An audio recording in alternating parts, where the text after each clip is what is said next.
Hey y'all, this is Amy from the Dog Guide San Antonio here today with Stephanie from Papa Noe for our monthly Trainer Tuesday series. Today we are talking about summer safety for dogs. We've already reached triple digits here in San Antonio, but summer is technically still around the corner, so it's only going to get hotter or continue to stay hot. Hopefully not too much hotter for us all. But yeah, so we wanted to touch today on some things that correlate with training and how you can make the most of summer with your dog while still helping them stay cool inside while you can. All right, so we touched on three things in the description for today. We talked about helping your dog beat the heat, helping your dog stay safe at the beach. I know a lot of us love to get away to the beach during the summer, whether for a weekend or a week or a day trip. And then introducing your dog to the kiddie pool. I'm excited about that one. So let's start off. What are some general things to consider, especially with training when you're wanting to beat the heat with your dog? Yeah, I think a lot of people when they're talking about getting their dogs tired, we often Mhm, think about physical exercise, right? We got to go for a long walk, I got to take you to the dog park, and oftentimes those things involve being outside, right? mhm. Well, it's getting hot, as you said. We hit triple digits here in Mhm, Texas, and so thinking about creative ways to still stimulate your dog and get your dog tired, maybe not so much from a physical standpoint, but maybe for more from a mental standpoint instead. mhm, So doing things like trick training, feeding out of more food puzzle toys, doing more of like instead of going for a long walk, maybe you do more of what we call a sniffari and have your dog sniff a mhm, little bit more than go for a full walk. Even if mhm, you're just hanging out in your front yard with your dog on leash, just letting them sniff everything that's passed by, the past couple of hours or so. Finding just fun, creative ways to be giving your dog that stimulation, not letting them die of boredom just because you can't go outside. Yeah, yeah.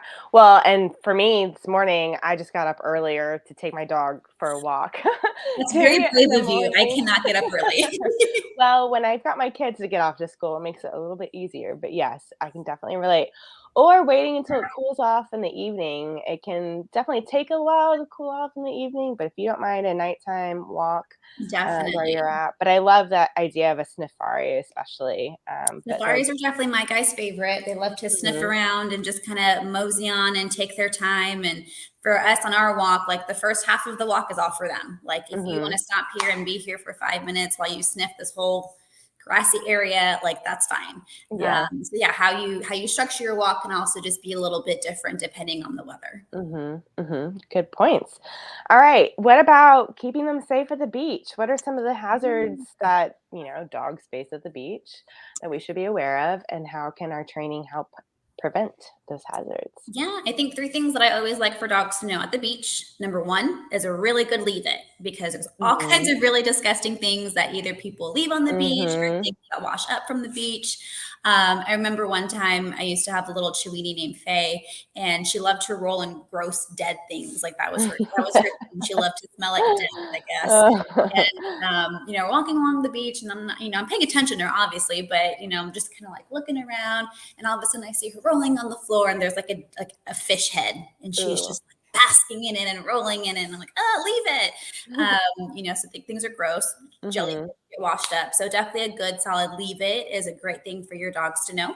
I also love to work on a recall or come when called. mhm, A lot of people love to try to get their dogs off leash at the beach, which I don't think is city regulated. I think there's specific parts of the beach that you might be more allowed to do that. mhm, But either way, usually when we go, my dogs are on a long line just to make sure that we're still staying compliant with the rules at the beach. And a long mhm, line is pretty much a 10, 15, 20, 25, however long you want leash. mhm, Long leash so that way they can still be attached to you. They're still tethered, but they now have, a little bit more freedom to go and run around. mhm, But working a really solid come in case you drop the leash or if you are trying to go off leash. If your dog wanders too far, you can say, Sully, come here, and he comes right on back. mhm, So that one's really awesome. And then the third thing I like for dogs to know on a beach is a really rock solid place bed, which is go to your bed, go to your mat, and stay there until I tell you otherwise. Just because you never know what kind of activity you're going to get on the beach. For mhm. me, Sully, and I think I've talked about this before, Sully doesn't enjoy the company of children. So, at a campsite and we're hanging out, and all of a sudden a truck full of kids pulls up, like, I have one of two options. Either I leave or find another spot, or, we train through it. So for us, getting him on a place bed and just telling him, like, this is your job to do. You're supposed to hang out here on the place bed with us, in the campsite, and you're not supposed to go chase the children. So stay here. I like working those with, especially at the beach, an elevated cot, especially when it has kind of like that, like vinyl underneath it, that kind of is a little bit more breathable. So that way it still stays cool. Cooling mats are also another good option to put your dog on a place for, just to make sure that we're also keeping them cool while we're outside in that heat. Yeah, I like the idea of using an elevated bed for Yeah. them at the beach so that they can get that cool drift underneath their Nice bellies. bottom, yeah. And also the idea of a longer lead. Typically when you're out just in the city or around your neighborhood, a shorter lead is pretty standard to have. But giving them a long lead at the beach where, having a dog off leash may not be allowed, that still can kind of give them that off leash experience to an Yeah. extent. So, yes, yeah, I love that. Awesome. Okay, so what about tips for getting your dog to enjoy the kiddie pool or the water in general? If Yes, the they are going water, to the yeah. water at the beach too, like, it might be fun for them to get in. What are some things to get them used to that and to consider? Yeah, so dogs don't have a very good depth perception, especially when it comes to water. Mhm. I remember one of the first times that my sister's past giant schnauzer, at the old family house that we had, we built a pool. She saw it for the Mhm. first time. She walked up to the edge, she sniffed it, she said, "Okay, that's cool," and then she tried to walk right on water. So they don't have a very good depth perception, especially when it comes to Mhm. the idea of a body of water. Mhm. So oftentimes when we're starting dogs off with swimming, we're trying to do with an inclined entrance like at a beach, right? Mhm. So for me and my guys, the best time for them is when they can be in the water but still touch the bottom. Once they Mhm. have to start paddling, my dogs are like, "I'm out, I'm out." So a baby pool was really important for me, and one thing that I thought that I could realistically introduce to my dogs. The first time I brought it out, I pulled it out, put a whole pool full of water, and my dog said, "I don't know what this is. This is strange." Mhm. So we had to back up a little bit. And a lot of dogs, you might think that they might like the idea of water and playing in water because you see them playing the puddles or you see them playing with the hose. All of those things are way different than, in their mind, seeing it, getting into a baby pool full of water. So the Mhm. first thing that we did is we just had an empty pool, and I tossed in treats, and I let them take their time getting in on their own. I never picked them up to put them in. That one is still a little bit weird because they have to get used to going over that edge. But Mhm. you can find one with maybe, a typical plastic baby pool that you might find at HEB outside, just has a really thin, that's a weird angle, has a really, but the inflatable ones might have, a really big round Mhm. edge. So consider how easy it is for your dog to step in. Maybe you want to have something like a little platform next to it. So maybe that step isn't as big, but then you got to train the platform. Mhm. And then once they were in there and they're getting in there good enough and they're still eating the treats, next day what I did was I put a very small amount of water in the pool before I brought the dogs out. I Mhm. think a lot of dogs, whenever they're nervous of water, they're kind of afraid of the running water, right? Yeah, my dogs are very much like that. When I put the dog fountain, a lot of those Mhm. just like it gushes out and it startles Yeah. them. So, I don't yeah. know if it's the stream, the sound. I'm sure it's Mhm. different for every dog. Mhm. But like also one of the things too, why my dogs enjoy being in a baby pool, but they don't enjoy being in a bath, right? Because there's Mhm. running water in the bath, so I got to rinse you off. Anywho, so very small amount of water, same technique, lots of treats.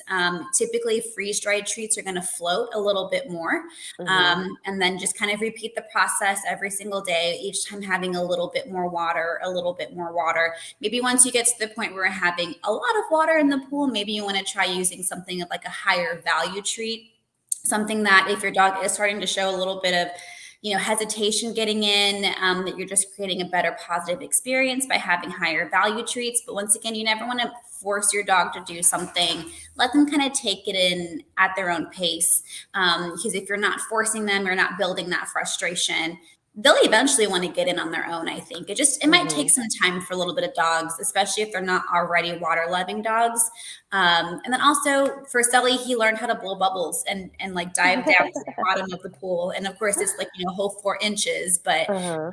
he'll stick his little snout, he'll blow bubbles, and his beard comes up to the surface, and it's the cutest thing That's ever, so and I love funny. it so much, and he enjoys it. So Did he just start doing that randomly by himself, or did you do something to teach him that? no, he just kind of picked it up. So once again, when the water was super low, he knew that there's food down at the bottom, and so the Mhm. more that the water gradually increased, he still realized there's food at the bottom, and so That's he funny. learned to blow his bubbles on his own. I honestly couldn't tell you how you could teach a dog to blow. There actually are some.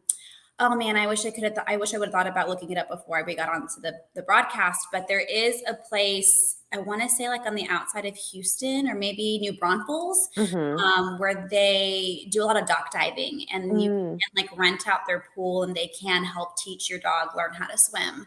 They use life vests and things like Mhm. that. So yeah, that might be something that if you're super interested in, and you have the time to drive out to New Braunfels once a week, go for it. It sounds like a lot of fun. I've been wanting to do it.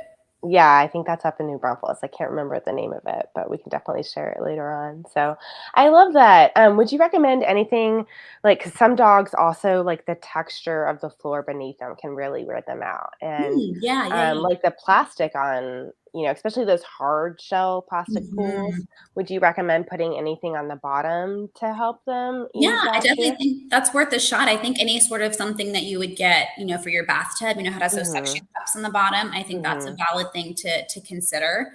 I think also maybe once again getting your dog used to it before you put the water in it, so it's not as slippery, might also be Mhm. helpful. At Pup Pup, when we built our little pool, we got kind of like those. It's similar to the ones that you would see in the bathtubs, except instead of it being a full mat, it was like those little pedals. Mhm. So we found a couple of those to kind of, help the grip on the bottom. Yeah. And they were in the shape of paw print, so they were super cute. Yeah. Um, but yeah, I think having like a slippery surface might be a little bit intimidating for some dogs as Mhm. well. Yeah, you can even just throw like a towel in there and let It it. might float up Yeah. a towel, maybe. I Yeah, think if maybe. we get it wet, it would probably, get it wet and drenched and pat it down, yeah, if Yeah. we weight it down, so awesome, thank you for those great tips. I wanted to let you guys know that we're working on a dog-friendly summer guide, so keep an eye out for that. We'll have some of the resources we talked about today in that as well. Thank you so much, Stephanie, for all of your great tips. Let us know, you guys, in the comments, what are the things you're excited about doing with your dogs this summer, and how do you keep them safe? And what training tricks come in handy? And do your dogs love the kiddie pool? Or are you excited to give it a try? So tune in next time. Thank you guys for watching today, and we'll see you later. Thank you.